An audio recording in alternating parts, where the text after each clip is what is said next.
Dahil sa sobrang sarap na kumain ng munggo, kaya magmumunggo ako ngayong araw. Tamang-tama at may nabili akong dahon ng ampalaya. Kinuha ko na yung dahon ng ampalaya dito sa loob ng rep. Kukunin ko na itong luya, 3 pirasong silingring haba at 1 pirasong kamatis. Isasarado ko muna yung rep.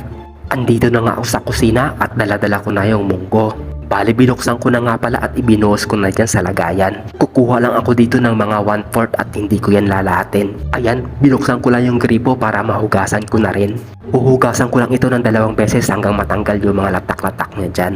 Pagkatapos ko mahugasan, binuksan ko na nga yung automatic kong lutuan. Magsasalang na nga rin pala ako ng malaking kaldero.